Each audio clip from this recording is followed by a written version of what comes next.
I've played plenty of games like Arctic Awakening before, not so much for the gameplay, but for the story itself, where the story is the game, and everything revolves around it. It's slow, at times brutally quiet, but that slow burn makes the conversations and choices stand out all the more.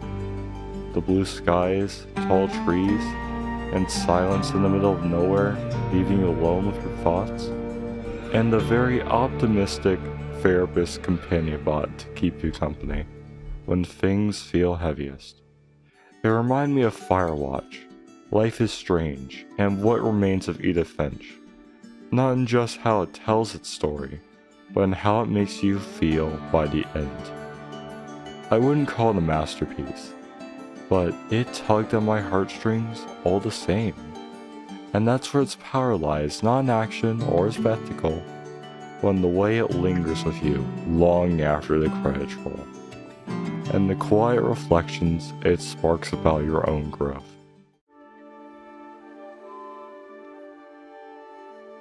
The year is 2062. You're on a routine flight to deliver emergency supplies to a remote Alaskan village. You play as Kai, an ex-Navy vet, joined by your co-pilot Donovan, and a relentlessly optimistic AI companion bot named Alfie. With autopilot engaged and your guard down, disaster strikes as the plane suddenly loses power. The back of the plane tears apart, and Donovan is ripped away into the storm. You crash land in the frozen wilderness with only Alfie by your side. Stranded in the middle of nowhere, what begins as a fight for survival against the elements quickly spirals into something deeper, as Kai and Alfie uncover hidden truths and conspiracy threads buried beneath the snow. The story in Arctic Awakening worked better than I expected. Watching Kai slowly grow fonder of Alfie, sometimes in spite of himself, gave the game a real emotional core. Alfie starts as just an upbeat companion, but depending on your choices, he becomes so much more than that. By the end, he felt like a genuine friend to me. One I never admitted I needed the most. What makes Alfie work is that his optimism never tips into being annoying or forced. The writing keeps him endearing, almost like he's learning how to be human alongside you.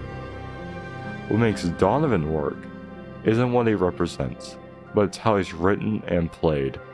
The banter between him and Kai feels natural. Thank you for reading me. You finished with your beauty sleep?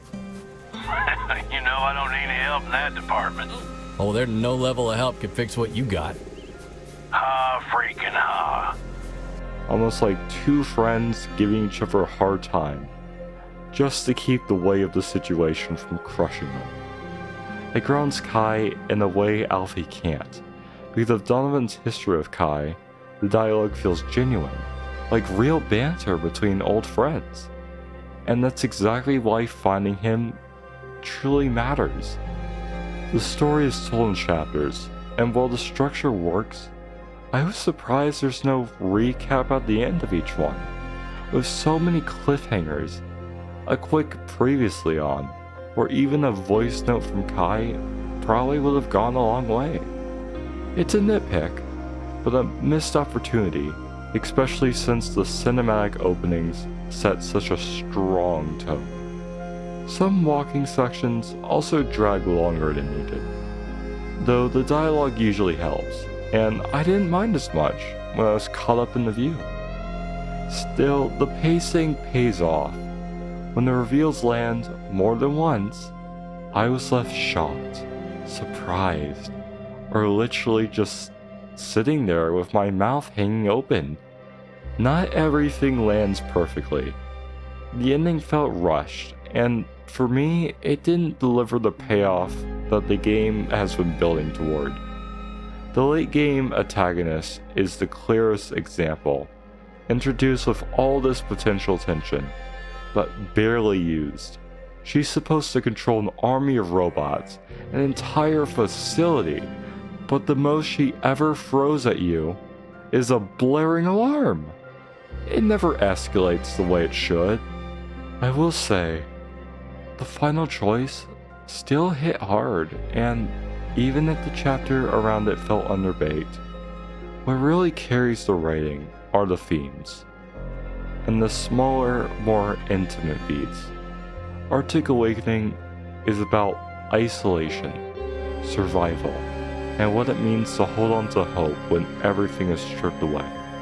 It's about connection in the unlikeliest of places, whether that's another human or a machine that refuses to give up on you, and in doing so discovers its own humanity.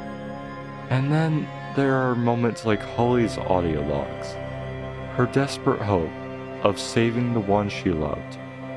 That broke me.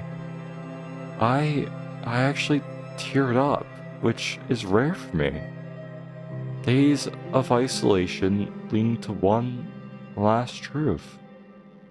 I felt it. Maybe that's what I'll remember most about the writing, the way it sneaks up on you and makes you reflect. I saw pieces of myself in these characters, in the choices they made, in the things they lost. It's not flawless, but with dialogue and narrative as the centerpiece, Arctic Awakening earns a recommendation on its writing alone. Arctic Awakening nails its sense of place. The frozen wilderness feels both breathtaking and terrifying. Endless snowfields, towering trees, an odd overabundance of pipes jutting out of the landscape, and blizzards that swallow you whole. The silence of the Arctic becomes its own character, broken only by the crunch of snow underfoot or Alfie's cheerful voice cutting through the cold. The environment hints at life, but it feels mysteriously abandoned. Empty cabins, silent outposts, machinery frozen in time, almost like the people were forced to leave in a hurry.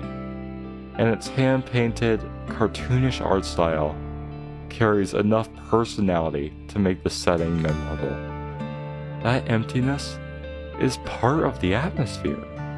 You're meant to feel small, vulnerable, and alone, yet comforted by Alfie and the occasional conversation with Donovan, keeping you from slipping into madness. Layer on strong voice acting and a soundtrack that knows when to stay quiet and when to blossom, and you've got an experience that lingers. The music in particular rarely misses, landing at just the right moments to evaluate the emotion. More than once, I caught myself just standing there, taking in the landscape, lost in its beauty and unease. Arctic Awakening isn't a mechanically complex game, but it does layer in enough systems to keep you engaged between story beats. Movement, however, is where things are weakest. Climbing and jumping over obstacles feels clunky. Sometimes it works fine. Other times you're awkwardly maneuvering around until the game finally decides to rush through it. It's not game-breaking, but it's definitely annoying when it happens often enough. The survival systems are where things get more interesting. Food ties into stamina, the lower your bar, the slower your run speed. But the real hook is the mind system. Skip out on resting at Karen's, where you do breathing exercises over a nice view, and Kai starts to spiral. Your heartbeat races, your vision blurs, and even dialogue begins to echo. It's basically a panic attack mechanic. And while stressful, it's stressful in a good way. You can offset it with food, but since supplies are scattered everywhere, hunger never really matters most of the time. The mind system ends up feeling more unique, especially since Karens are harder to come by. If you don't find one in time, you'll be stumbling through the snow like someone who just lost their heavy prescription glasses. It's clever, but there aren't any exactly long-term effects to keep you anchored down. Choices do matter here, but not as much as the game wants you to think. Most of the time they influence the dialogue and your relationships, sometimes with a callback to something you said earlier. The big, impactful decisions don't arrive until the final chapter, which makes the rest of the game feel more linear than the story about choices that matter. Probably should. They do shape conversations, minor actions you take, and character dynamics. They just don't rise to the level of being truly game-changing. Also, I swear, the sound effect for making a choice is a Snapchat notification. Once I noticed it, I could never unhear it. Exploration also has its own quirks. You'll find plenty of items. Most of them don't actually do anything. Flashlights, tools, things that seem useful, they just sit in your inventory until the 1 or 2 scripted moments the game finally lets you use them. It gives the illusion of interactivity, but doesn't really deliver. Replay value isn't exactly limited, but it isn't endless either.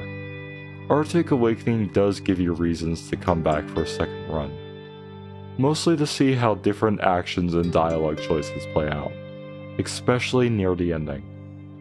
That said, most of the players will feel satisfied after one playthrough. The mechanics are there to support the story, not to stand out on their own, and it's really the narrative and characters that carry you through the snow. On the technical side, I did run into some problems while reviewing Arctic Awakening.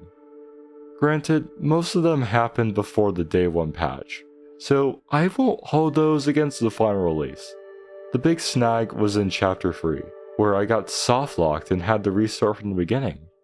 Not fun, but outside of that, the funniest glitch I hit was when a cup of noodles glued itself to my hand for half the chapter, until I restarted the game. Honestly, that one cracked me up more than annoyed me. There were also a couple of crashes, some short freezes, and moments of frame stuttering and frame drops. Nothing game-breaking, but enough that I noticed. One feature I really appreciate was the ability to restart a scene from the pause menu. It reloads from your last autosave, and saved me a couple of times when something didn't trigger correctly, or glitches like my bot endlessly bouncing on the hillside while trying to place a rope. Overall, the game runs fine, most of the time. Performance hiccups don't ruin the experience, and I imagine most of what I ran into has already been patched by the time you're watching this. Just know, while you might see the occasional stutter or glitch, nothing here is a deal breaker. Arctic Awakening is the game that can live or die on its story alone, and thankfully, that's where it shines. The writing delivers believable characters, emotional beats that sneak up on you, and themes of isolation and connection that feel surprisingly personal. Alfie might be one of the most memorable AI companions in years, and even Donovan, with the little screen time he gets, leaves an impression that grounds the journey. The gameplay, on the other hand, won't win over skeptics. Climbing and exploration feel clunky, survival systems are less interesting in an execution, and the antagonist in the final act doesn't come close to living up to the build-up. But despite that, the game nails its atmosphere and its heart. The frozen wilderness feels both terrifying and beautiful. The soundtrack knows exactly when to stay quiet and when the story lands. This isn't for everyone. If you roll your eyes at walking sims, nothing here will change your mind. Or it will. If you are expecting the next Firewatch or Edith Finch, you'll be disappointed. But if you love narrative adventures, Arctic Awakening is worth your time. It's about growth, about healing, and when rescue finally comes, you'll sit there with a tear in your eye and a smile watching the credits roll. So here at Critical Reset, I give Arctic Awakening a 3 out of 5. Are we near, maybe far? I'm Red, this is Critical Reset, where every game gets a second look